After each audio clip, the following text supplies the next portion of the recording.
programa más de Exploradores del Pasado del Colegio de Investigaciones Históricas de la región centro de Coahuila. Nos da mucho gusto presentar a ustedes un compendio, un extracto del más cruel, más cruento combate que sucedió en la Revolución en Monclova y sus alrededores. Esta es la que se conoce en la historia como la Batalla de la Loma de la Bartola. Pero no significa exclusivamente la Loma de la Bartola, fue un combate general en la región. Desde los primeros días de marzo que se conoce como explican los historiadores, en la limpieza de la zona para el ataque sobre Monclova, que se origina por el barrio de la Fábrica, por el barrio de España y por la estación Monclova, que es cuando se trata de dominar precisamente las vías del ferrocarril. Después se ataca la iglesia de Santiago Apóstol, la ermita, y ojalá y seamos capaces de explicar todo correctamente para compartir con ustedes este conocimiento. Esa pregunta que me haces, Alejandro, de cómo fue la batalla de la Loma de la Bartola, no es tan sencillo explicar así de la Loma de la Bartola. Fue un combate tremendo que se da en Monclova, en nuestra ciudad, y que inicia desde principios de marzo, cuando las gentes de Cesario Castro comienzan a barrer la zona entre Candela y Monclova, y las gentes de Murguía hacen unas avanzadas de norte hacia el sur, hacia Monclova.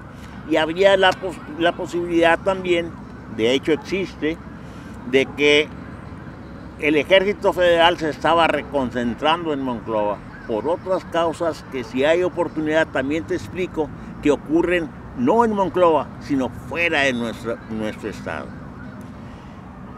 Una vez que comienza a llegar la gente de Cesario Castro, que tiene unos buenos combates y un fuerte combate en Carrizalejo, allá por el 7 de marzo de 1914, y comienzan a tener ya contacto las fuerzas de Murguía y las de Castro, se ponen de acuerdo para tomar por asalto Monclova, que es la parte vital de la presencia de los federales en el centro y norte de Coahuila. Por eso, ya con todo esto, se ponen de acuerdo y van a iniciar el ataque al amanecer de aquel día 10 de marzo de 1914. Cesario Castro le asignan atacar por el lado sur de Monclova, por el lado de la Fábrica, y allá para acá comienzan a avanzar. Murguía ataca lo que es las fortificaciones del barrio de España, puesto que Monclova estaba bien fortificada. Luego, Cesario Castro es el que tiene éxito más rápidamente, y para mediodía ya estaban atacando la iglesia de Santiago Apóstol, que tenía también gran cantidad de soldados en sus partes superiores y algunos parapetos simple y sencillamente de adobe. De ahí son desalojados también los soldados federales. Muchos de ellos corren hacia la Loma de la Bartola, que es donde está su cuartel general. Los otros corren hacia la ermita, donde está luchando Murguía por expulsarlos. Desde ahí se lucha todo ese día y el día siguiente, que es el día 11. Luego son expulsados de ahí y también se vienen hacia la Loma de la Bartola, donde está el grueso de las fuerzas federales y está sobre todo la artillería bien enclavada. La fortificación de la Bartola no es una cosa sencilla. El general en jefe de las fuerzas federales se llamó Joaquín Mas, era un general de carrera, brillante, sobrino de Victoriano Huerta. Era un hombre distinguido en las armas. Había estudiado perfectamente su carrera militar. Y esta Loma de la Bartola se fortificó precisamente con una fortificación que le llamaban la fortificación Mas. Se hicieron los parapetos, se enclavaron los cañones y todas las armas de artillería.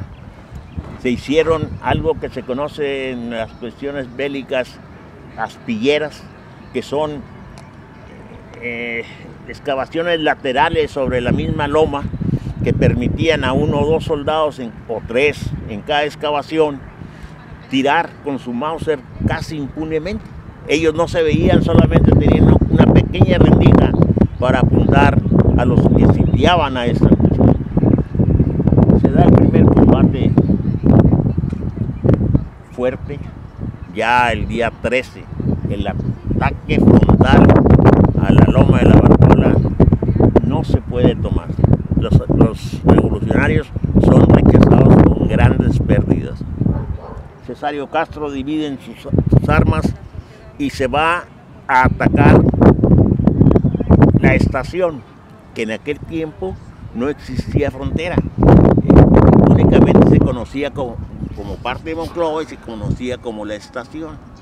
La intención de los revolucionarios era tomar esto, la loma de la Bartola, por su gran influencia que tiene sobre toda la zona.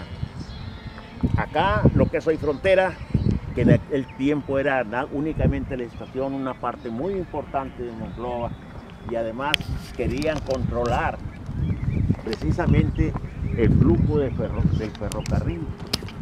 Pero con todo que Cesario Castro toma la estación, no pueden evitar que por allá, por el lado de Fierro, llegue un tren y desembarque tropas federales que venían de Saltillo y de Monterrey para reforzar precisamente la Bartola. ¿Por qué querían reforzar tanto la Bartola? Para no perder este punto estratégico del centro de Coahuila.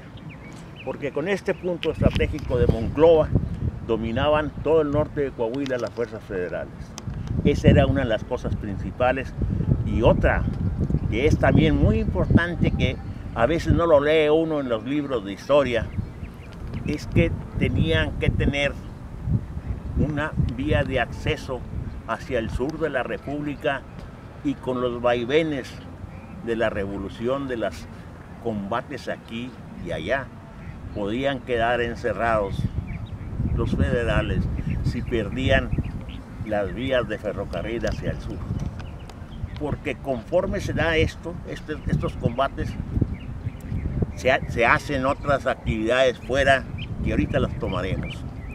Aquí, con ese refuerzo, fue prácticamente inexpugnable para los revolucionarios tomar esto, y se tuvieron que retirar.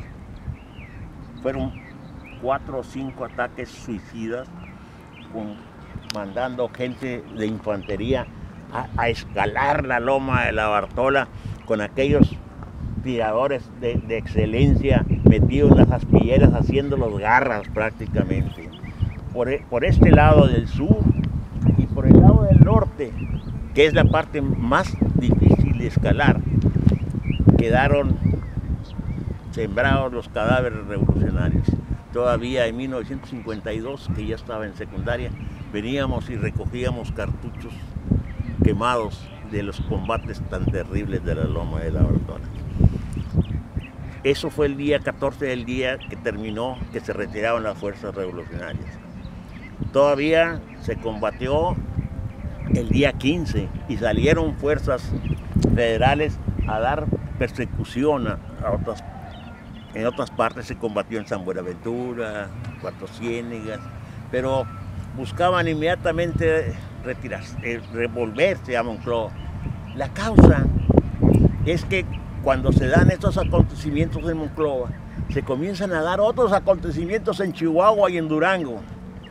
Grupos villistas comienzan a acercarse aparentemente sin sentido, pero tienen un punto al cual están dirigidos. Los de Chihuahua y los de Durango, Torreón. Y ahí se va a dar la batalla en los primeros días de abril de la famosa toma de Torreón por Pancho Villa y el general Felipe Ángeles.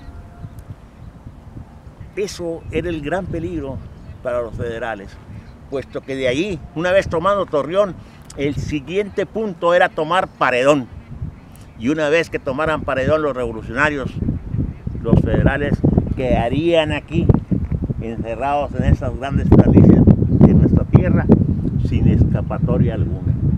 Esa es la importancia de esto, de conocer un poquito la historia y irnos metiendo a los porqués, qué se hizo, cuáles eran las posiciones, qué se buscaba, cómo reaccionaba la gente en Monclova. De esto yo quiero platicar algunas cosas que no vienen en los libros, que lo he visto, que lo oí de mis familiares. En Monclova, cuando se viene la revolución maderista, la gente no se entusiasmó mucho. Pero con Carranza se hicieron una gran mayoría constitucionalistas. Y se aportó mucha gente y mucha sangre de los monclovenses. Pero una vez que tomaron los federales Monclova y que los monclovenses andaban a huida, peleando en otras partes donde se habían enrolado a los distintos regimientos que se formaron de las fuerzas revolucionarias, aquí sucedían muchos detalles. Había gente, normalmente, como siempre sucede, la gente mejor acomodada, la gente económicamente pudiente, ellos aprobaban el régimen de Porfirio Díaz y estaban felices porque hubiese regresado el orden con las fuerzas federales. Mandaban una comisión de soldados cuando hacían un baile en el casino a las casas donde ellos sabían que había gente revolucionaria en otros lados, que eran de aquí de Monclova, y les mandaban una atenta invitación a las jóvenes señoritas de monclovenses para que asistieran al baile. Eran tratadas, según me platicaban mis tías, con toda amabilidad y toda cortesía. Pero eso sí, no podían rebotar ni dejar de bailar con un oficial del Ejército Federal.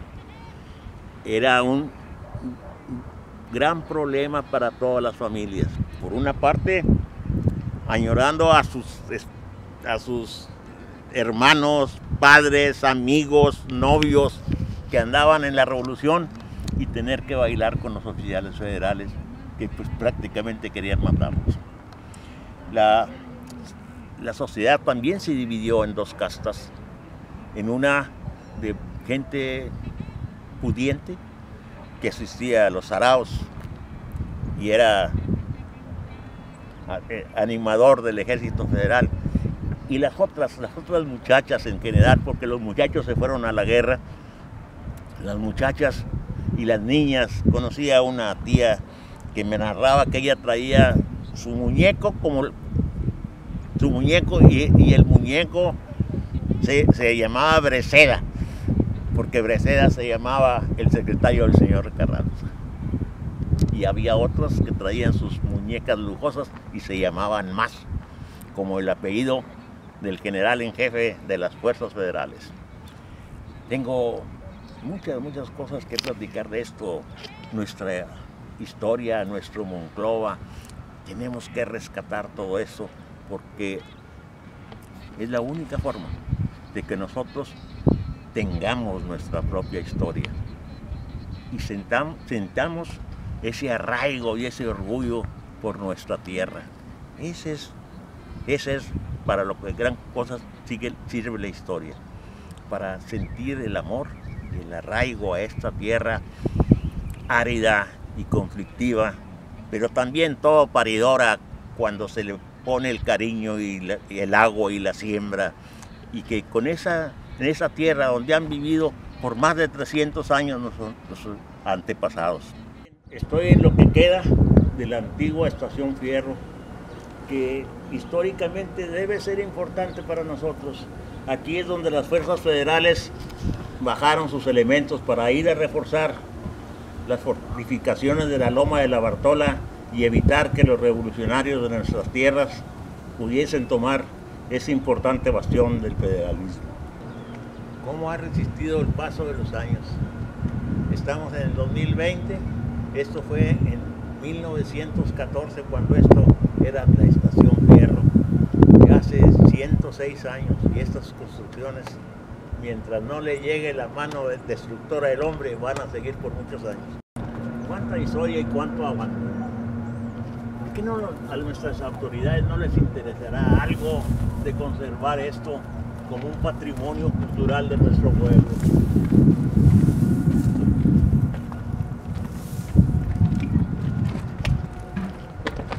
Imagínense esto convertido en una casa de cultura, en algo que sirviese a la comunidad. Y no esperar que el Dios Cronos lo destruya.